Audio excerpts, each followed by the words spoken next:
So I had a colleague call me today, ask me a question that I hadn't been asked before. Hey John, my house got under contract, but the seller now wants to back out.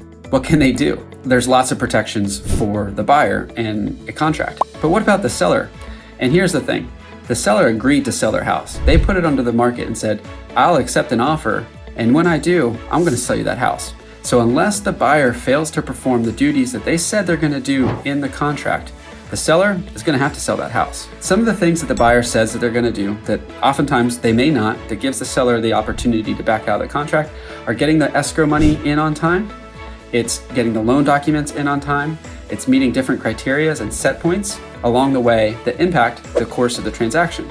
If for any reason the buyer does not perform the duties that they say they're going to, the seller can in fact back out of that contract.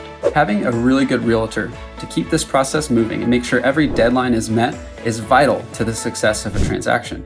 You should look for somebody who's organized, who's sold houses before, who has a good history of transactions closing. Should you have any more questions about the timeline involved in a purchase, contingencies, cancellations, and what you can do to make sure that the contract is honored, that both parties perform with what they say they're going to do, give me a call. I'd love to chat. Have a great day and talk to you soon.